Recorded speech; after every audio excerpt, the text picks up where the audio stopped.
யோகி ஆதித்யநாத் அவங்களுடைய தாயார பத்தி அவதூறாக பேசியிருந்தார். எப்படின்னா, ஒரு சில வார்த்தைகள ரொம்ப வித்தியாசமாக பேசியிருந்தாரு. இந்த அத்தனை கேஸுமே ஒன்றாக உத்தரப்பிரதேச போலீஸ்க்கு கொடுக்கப்படுது. 4 நாளைக்கு முன்னாடி உத்தரப்பிரதேஷ் போலீஸ் பீகார் அவர் மறைஞ்ச இடத்த தேடி கண்டுபிடிச்சு அந்த மௌலானாவ அரெஸ்ட் பண்ணிட்டாங்க. ஒன்று புயலானது. அது மாதிரி இன்னைக்கு அதே மாதிரி நம்மளுடைய எடப்பாடி ஐயாருடைய அம்மாவ பேசும்போது எடப்பாடி ஐயார் அத கடந்து போயிட்டாங்க வருத்தப்பட்டு.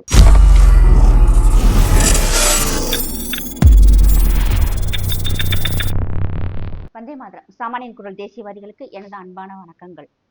சமீபத்துல பீகாரை சார்ந்த அப்துல் சலீம் சதுர்வேதி அப்படிங்கிற ஒரு மௌலானா யோகி ஆதித்யநாத் அவங்களுடைய தாயாரை பத்தி அவதூறாக பேசியிருந்தார். எப்படின்னா, அதாவது யோகி ஆதித்யநாத் அவர்களுடைய தாயாரினுடைய உடம்பில் இருக்கும் கறி இருக்கு இல்லையா, அது 150 கிராம் கிடைச்சா அது சமைச்சு சாப்பிட்டா நல்லா இருக்கும் அப்படிங்கிற மாதிரி ஒரு சில வார்த்தைகளை ரொம்ப வித்தியாசமாக பேசியிருந்தாரு.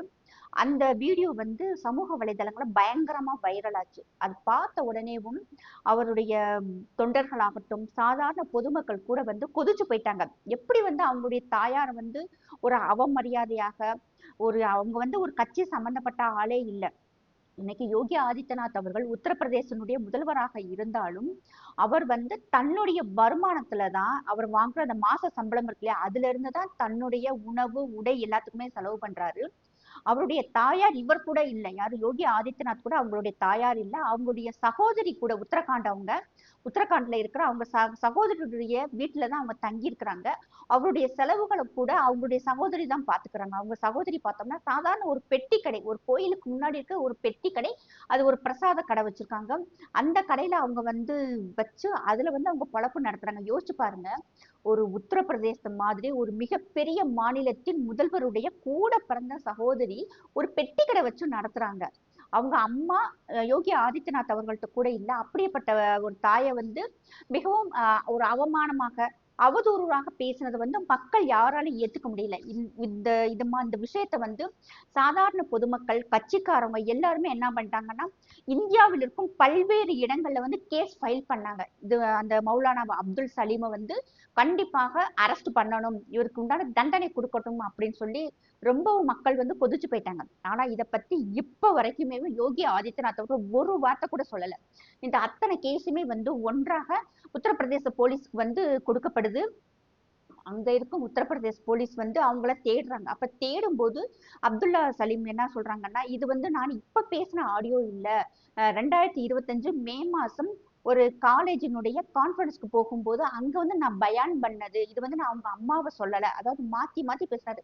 நான் அவங்க அம்மாவை சொல்லல. இவர் அம்மான்னு சொல்லி பசுமாட்டத்தான் சொல்வாரு. நான் அதைத்தான் சொன்னேன், இவங்க தாயார சொல்லல அப்படின்னு சொல்லும் போது மக்கள் சொன்னாங்க, நீ சொன்னது இவங்களத்தான். அப்படியே இருந்தாலுமே பசுமாடையும் அவங்க தாயையும் இணைச்சு வச்சு பேசுறது தவறுதானே.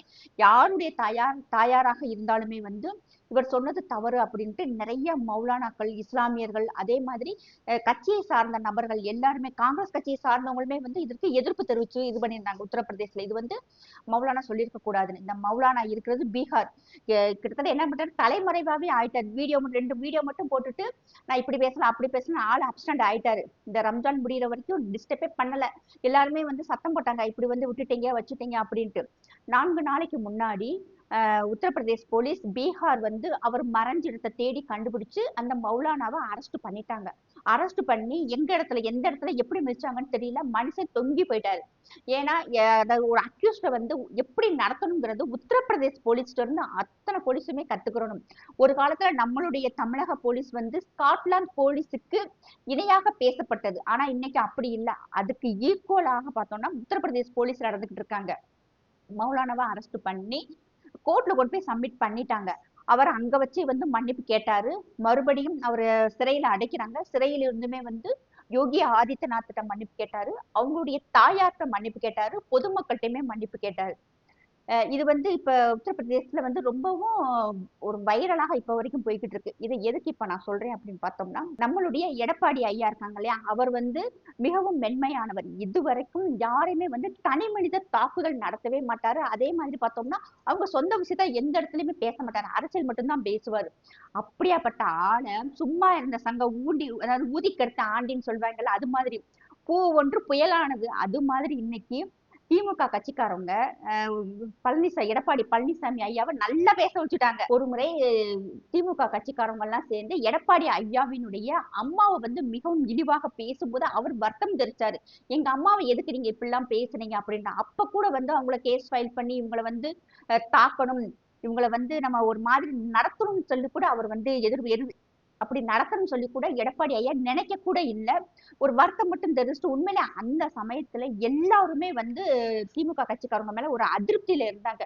எடப்பாடி ஐயா உங்க அம்மாவை எதுக்கு பேசணும், அவங்க யாரு, அவங்க கட்சிக்கு சம்பந்தம் இல்லாதவங்க, அவங்க வந்து எல்லாருக்குமான தாய் அப்படின்ட்டு எல்லாருமே பேசுறாங்க. இப்ப யோகி ஆதித்யநாத் அவர்கள் ஒரு வார்த்தை சொல்லல, ஆனா அங்க இருந்த கட்சிக்காரங்க பொதுமக்கள் எல்லாரும் இந்தியா முழுவதுமே கம்ப்ளைண்ட் பண்ணாங்க. பெரும்பாலும் பார்த்தோம்னா போலீஸுக்கும் லாயர்ஸ்க்குமே வந்து ஒத்து போகாது. ஆனா இந்த விஷயத்துல உத்தரப்பிரதேச போலீஸை பாராட்டி அங்க இருக்கும் பார் கவுன்சில் வந்து விஷ் பண்ணி எல்லாருக்கும் ஸ்வீட் வாங்கி கொடுத்தாங்க. நீங்க வந்து உங்களுடைய கடமை வந்து ரொம்பவும் சீக்கிரமாக நீங்க செஞ்சுட்டீங்க அப்படின்னு சொல்லிட்டு, இதெல்லாம் கோரக்பூர்ல நடந்த அதிசயம். ஏன்னா எப்ப பார்த்தாலும் ரெண்டு பேருக்குமே வந்து ஒரு சுமூகமான உறவு இருக்காது அப்படின்னு சொல்லப்பட்ட நிலையில காவல்துறைக்கும் இங்கிட்டு வழக்கறிஞர்கள் வந்து ரொம்ப க்ளோஸ் ஆகி ஸ்வீட்ஸ் எல்லாம் வந்து மாறி மாறி கொடுத்துக்கிட்டு இருந்தாங்க. அதே மாதிரி நம்மளுடைய எடப்பாடி ஐயாருடைய அம்மாவை பேசும்போது எடப்பாடி ஐயார் வந்து அதை கடந்து போயிட்டாங்க வருத்தப்பட்டு.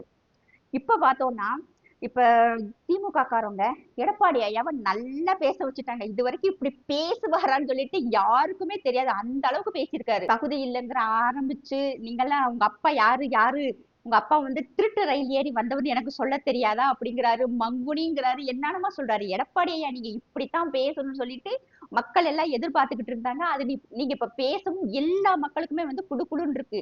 அது யாராலையும் மறுக்க முடியாது. இப்ப அண்ணாமலை அவர்களை ஏன் எல்லாருக்கும் பிடிக்குதுன்னா, நம்ம நினைச்ச மாதிரி அவர் பேசுறாரு. நம்மளால வந்து யாரையும் வந்து அவ்வளவு அந்த அளவுக்கு வந்து எதிர்த்து பேச முடியாது.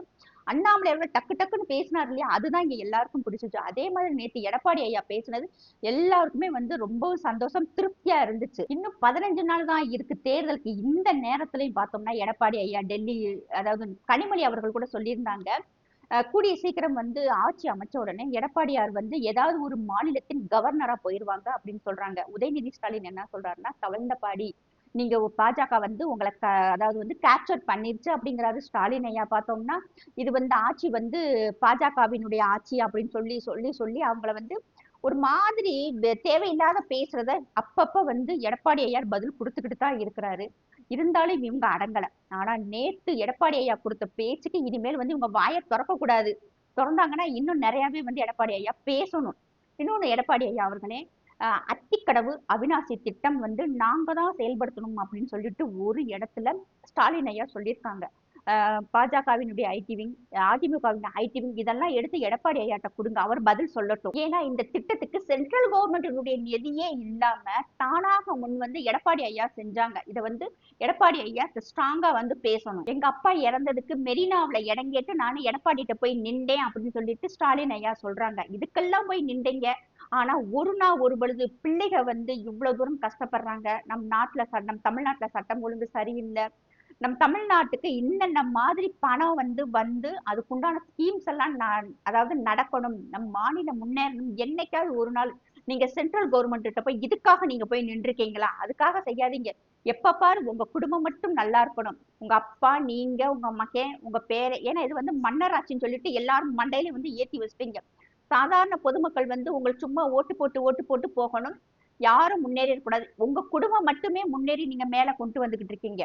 இதுக்கு இந்த முறை வந்து எடப்பாடி ஐயார் கண்டிப்பாக ஒவ்வொரு விஷயத்துக்கும் பதில் சொல்லிக்கிட்டு தான் இருக்காரு. மெரினா வந்து பீச்சா மாத்தல. நீங்க எல்லாருமே என்ன செய்றீங்கன்னா, எல்லா தலைவர்களும் அங்க கொண்டு போய் புதைச்சு அதை கிட்டத்தட்ட வந்து ஒரு சுடுகாடு மாதிரி ஆக்கிடுறீங்க. இப்ப காமராஜர் ஐயாவுக்கே வந்து கலைஞர் ஐயா வந்து இடம் கொடுக்கல, ஜானகி அம்மாவுக்கு இடம் கொடுக்கலங்கிறத வந்து நேத்து எடப்பாடி ஐயா வந்து எல்லா மக்களுக்கும் போட்டு உடைச்சாரு. இந்த விஷயம் எனக்கு கூட தெரியாது. நானா நினைச்சுட்டு இருந்தேன் மெரினாவில தான் வந்து காமராஜர் ஐயாவுடைய நினைவிடம் இருக்கும் அப்படின்னு நினைச்சுக்கிட்டு இருந்தேன். ஆனா இன்னைக்கு பார்த்தா இவ்வளவு பெரிய விஷயத்த அசால்ட்டா வந்து எடப்பாடி ஐயா சொல்லிட்டு போயிருக்காரு. எலெக்ஷன் வரப்போகுது, தேர்தல் வாக்குறுதிகளை சொல்லி ஓட்ட கேட்பீங்களா? அதை விட்டு போட்டு ரெண்டு பேரும் மாறி மாறி சண்டை போட்டுக்கிட்டு இருக்கீங்களே.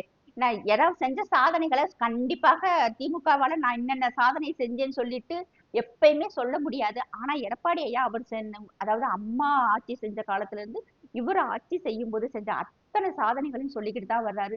சட்டம் ஒழுங்கு சரியில்லைன்னு சொல்லிட்டு வர்றாரு. அவர் கொண்டு வந்திருக்க புது புது ஸ்கீம்களை பத்தியுமே அவர் பேசுறாரு.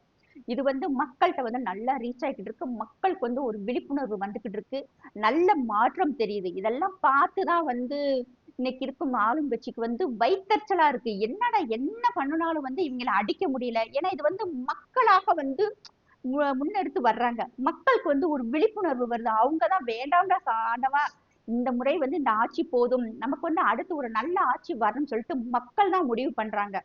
ஆனா எடப்பாடி ஐயா இன்னும் வந்து நீங்க நல்லா பேசுங்க.